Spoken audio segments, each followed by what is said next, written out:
আসসালামু আলাইকুম, কেমন আছেন সবাই? আমি তো অনেক বালা আছি, কারণ ফাইনালি আমার পেজের মধ্যে 2,50,000 ফলোয়ার হয়ে গেছে গা। আপনারা যারা আমারে একদম শুরুর থেকে সাপোর্ট করে আইতাছেন হেরা তো জানোই আমি এর পিছে কত বেশি পরিশ্রম দিছি, কষ্ট করছি। এই কারণে এই দিনটা আমার কাছে অনেক বেশি স্পেশাল।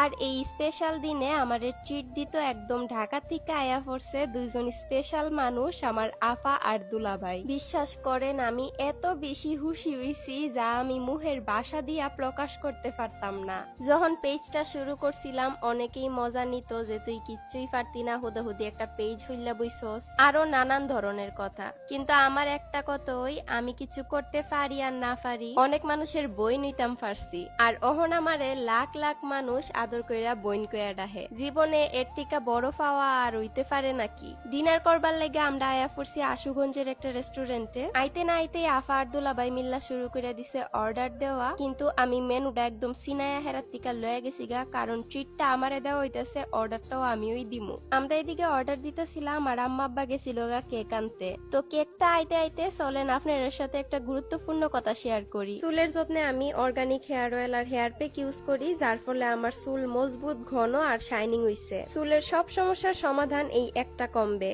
আগে আমার অনেক চুল পড়তো, এখন সর্বোচ্চ প্রতিদিন 2 থেকে 3টা চুল পড়ে। আমার পরিবারের সবাই এই কম্বোটা ইউজ করে প্রায় অনেক মাস যাবত, কারণ এটার মধ্যে 26টারও বেশি প্রাকৃতিক উপাদান, যেমন নারকেল তেল, বাদাম তেল, ক্যাস্টর অয়েল, কালিজিরা, মেথি আরো অনেক কিছু দিয়া তৈরি করা হয়েছে। এটা 14 থেকে 20 দিনের মধ্যে আপনার চুল ফোড়া বন্ধ করব, নতুন চুল গজাইব, খুশকি দূর করব, চুলের আগা ফাটা দূর করব, চুল সফট আর শাইনিং করব। সব থেকে আনন্দের বিষয় হলো আমার ভিডিও দিকে অর্ডার করলে পাইবেন 35% ডিসকাউন্ট। তো দেরি না কইরা অহনই জান্নাতিস গ্লু পেজ থেকে কম্বোটা অর্ডার করে লাইন, পেজটা আমার ডেসক্রিপশনে মেনশন করা আছে। তো এই যে আমার আম্মা লয়ে পড়ছে কেক, আর কেকটা কিন্তু অনেক বেশি সুন্দর হইছে। কেক কাটবার আগে ইচ্ছা মতো সবাই মিল্লা ছবি তুললা লইছি, কারণ খুশির মুহূর্তগুলো আমি সবসময় আমার আইডির মধ্যে স্টোরি দিয়া থাকি, এই কারণে অতলা ছবি তুলি। কেক কাটার পরে আমি বুঝতেছিলাম না আগে আম্মারে হাওয়ামু নাকি আব্বারে হাওয়ামু। পরে আব্বা কইলো তোমার আম্মারই আগে হাওয়াও। আসলে দুইজনরই অনেক বেশি ভালোবাসি, এই কারণে বুঝতেছিলাম না, আমি অনেক বেশি কনফিউশনে মধ্যে পড়ে গেছিলাম গা। যাই হোক, আস্তে আস্তে আমি আমার সব প্রিয় মানুষগুলারে কেক খাওয়াই দিলাম, আর হেরাও আমারে কেক খাওয়াই দিছে। তবে এই মুহূর্তে আমি আমার বাইরে অনেক বেশি মিস করতেছিলাম, ভাই তো আইতে পারছে না। যাই হোক, ব্যাপার না, পরে ইনশাল্লাহ কোনো এক সময় বাইরে লিয়া কেক কাটা হইব।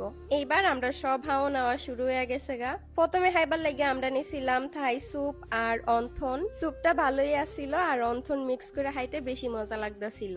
খালি তো স্যুপ খাইলি হইতো না, এর পাশাপাশি আরো অনেক কিছু খাইতে হইব।